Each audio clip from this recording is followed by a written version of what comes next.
معاملہ رہا حضرت خواجہ اجمیری رحمت اللہ علیہ کا. خواجہ اجمیری رحمت اللہ علیہ در حقیقت جنوبی ایران کے ایک علاقے سیستان کے اندر پیدا ہوئے سن 536 کے اندر، اور انتقال ان کا ہوا سن 635 کے اندر. اچھا یہ چلے مکہ آئے اور مکہ سے مدینہ آئے، اور ان کے جو پیر تھے عثمان ہارونی مرشد، ان کے عثمان ہارونی جب مدینہ آئے تو ان کے پیر نے کہا دیکھو یہ سامنے نبی کی قبر ہے، سلام کرو، سلام بھیجو. دیکھو یہاں ایسا ہوتا ہے نا، پیرا نمی پرند مریدا می پرارند، پیر لوگ نہیں اڑتے ہیں، مرید لوگ ان کو اڑا دیتے ہیں. کہا کہ سلام کر میرے بچے، کہا کہ السلام علیکم یا سید المرسلین، سلام ہو تم پر اے سید المرسلین. قبر سے آواز آئی وعلیکم السلام یا سلطان الہند. پیرا نمی پرند مریدا می پرارند، پیر لوگ نہیں اڑتے ہیں، مرید لوگ ان کو اڑا دیتے ہیں یا سلطان الہند.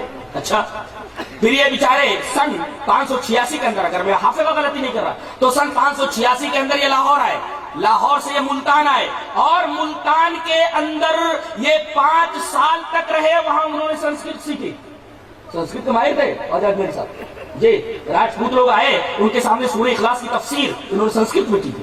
سنسکرت زبان کے ماہر تھے وہ، جی سنسکرت زبان کے ماہر تھے وہ.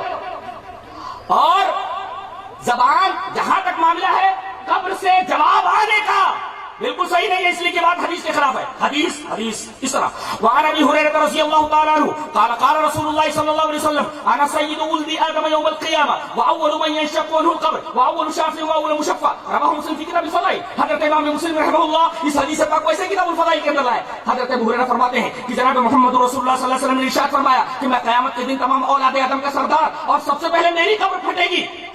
اس کا مطلب قیامت سے پہلے سورہ اسرافیل سے پہلے آپ کی قبر پھٹے گی ہی نہیں، اور جب قبر پھٹے گی ہی نہیں تو جواب باہر آنے کا سوال ہی پیدا نہیں ہوتا. لہذا حدیث پاک سے ثابت ہوا کہ یہ کہانی بنا لی گئی ہے. پیرا نمی پرند مریدا می پرارند، پیر لوگ نہیں اڑتے ہیں، مرید لوگ ان کو اڑا دیتے ہیں. اور غزنی آئے، غزنی میں بتایا جاتا ہے کہ ان کو خواب دکھایا گیا، نبی کریم صلی اللہ علیہ وسلم خواب میں آئے. یہ بھی بالکل جھوٹی بات ہے، غلط بات ہے. تو کہا گیا کہ آپ ہندوستان جائیے. آپ ہندوستان آئے، دلی آئے. اس وقت پرتھوی راج جو ہے یہاں کا حکمراں تھا، اس سے ملاقات کی، اور انہوں نے اجمیر کو اپنی دعوت و تبلیغ کا مرکز بنایا، اور آج وہی وہ آسودہ خاک ہیں.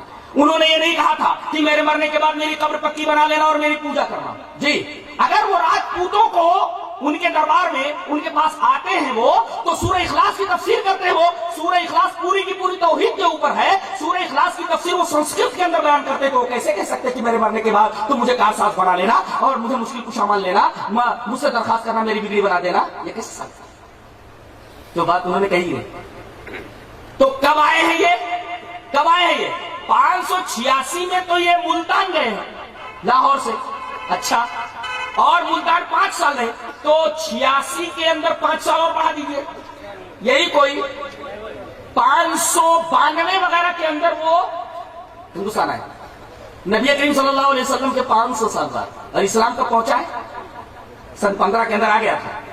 صحابی آ گئے تھے، اور یہی نہیں بلکہ محمد بن قاسم آ گئے تھے سن 92 کے اندر. جی اور 3 سال تک ادھر ہی رہے. اور ایک واقعہ بیان کر کے میں بات کو ختم کروں گا. آپ حافظ عماد الدین ابن کثیر کی البدایہ والنہایہ پڑھیے، اور ابھی میرے عزیز عبدالغفار نے اس کو ویکیپیڈیا سے نکالا، جو کہ مستند انسائکلوپیڈیا ہے، اس کے اندر نکالا. تو اس کے اندر یہ لکھا ہوا ہے کہ معجزہ شق القمر، نگر ابن حارث آیا، عاص ابن وائل سہمی آیا، ابو جہل آیا اور کہا کہ اے محمد اگر تم کہتے ہو صلی اللہ علیہ وسلم، اگر تم کہتے ہو کہ تم نبی ہو تو یہ چاند چودھری کا چمک رہا ہے، اس کو 2 ٹکڑے کر کے بتاؤ. نبی کریم صلی اللہ علیہ وسلم نے اپنی انگشت مبارک چاند کی طرف اٹھائی، چاند 2 ٹکڑے ہو کر کے، ایک ٹکڑا جبل قبیس پر، ایک ٹکڑا جبل قیقان کے اوپر ٹھہر گیا. اس کے بعد بھی ایمان نہیں لائے.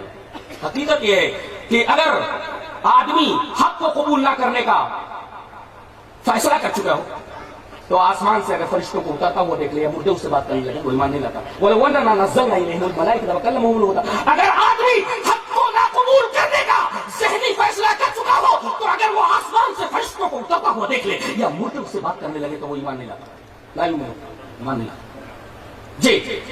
تو جب یہ چاند دو ٹکڑے ہوا جی، اس وقت کیرالا میں ایک جگہ کا نام ہے کوڈنگلور نا، کوڈنگلر ایسا کچھ نام، کوڈنگلر نام اس کا۔ وہاں ایک راجا تھا چیرامن پیرومل جی، اور ان کے خاندان کے ابھی ایک صاحب موجود ہیں، ان کی تصویر بھی موجود ہے انٹرنیٹ کے اوپر، دیکھ لیجیے آپ، وہ بھی مسلمان ہو چکے تھے، وہ اسی خاندان کے ہیں، اور اس مسجد کی تولیت انہی کے ہاتھ میں جی۔ تو یہ راجا اپنی بیوی کے ساتھ، ماں زوجتے ہی اپنی بیوی کے ساتھ یہ محل کی چھت کے اوپر گھوم رہا تھا، اچانک اس کی نگاہ گئی آسمان کے اوپر، دیکھا کہ چاند دو ٹکڑے ہو کر ادھر ادھر ہو گیا، بڑا حیرت زدہ ہوا، اور پھر اس نے تفتیش کی، پتا چلا کہ ایک نبی مکہ کے اندر ظاہر ہوئے ہیں اور اپنے آپ کو اللہ کا نبی کہتے ہیں، فوراً صاف آئیلا مکہ کی طرف سفر کیا، وہ آئے ایمان لائے، نبی کریم صلی اللہ علیہ وسلم نے ان کا نام عبد الرحمن رکھا، واپس جب ہوئے عدن کے مقام پر، عدن کی بندرگاہ کے اوپر بیمار ہوئے، اور انتقال کرنے سے پہلے ان کے ساتھ جو ایک صحابی تھے جن کا نام مالک ابن دینار ہے، مالک ابن دینار کی قبر یہ منگلور کی کہیں آس پاس ان کی قبر موجود ہے، وہ ان کو بھیجا اور کہا کہ میری قوم کے پاس میرا یہ خط لے کر کے جاؤ۔ دیکھیے یہ بات کب کی ہے؟ جب نبی کریم صلی اللہ علیہ وسلم ابھی مکہ میں ہے، ابھی مدینہ نہیں آئے، اسی وقت یہ آدمی مکہ پہنچ گیا، اور وہاں سے ایک صحابی ادھر آتے ہیں، اور اس طرح نبی کریم صلی اللہ علیہ وسلم کے مکی دور ہی میں اسلام یہاں آ گیا کیرالا کے اس سے۔ اس مسجد کا نام ہے مسجد مالک، اور اس مسجد کا نام ہے مسجد چیرامن، یہ مسجد کا نام ہے مسجد چیرامن پیرومل، یہ مسجد ابھی موجود ہے، میں نے پورا نکالا اس کا، عجیب و غریب مسجد ہے، اور اس کے اندر چراغ ہے، ایسے عجیب و غریب قسم کا چراغ ہے۔ یہ بتاتے ہیں کہ اسی دن اس کی بنیاد سمجھو اس کے ذہن میں ہو گئی، سن 6 کے بعد یہ مسجد کیرالہ میں بنائی گئی۔ اب یہ کہنا کہ انگریزوں کے زمانے سے پہلے اہل حدیث اپنی مسجد بتائیں، ہم پوچھتے ہیں کہ سن 80 سے پہلے کس کی مسجد ہے؟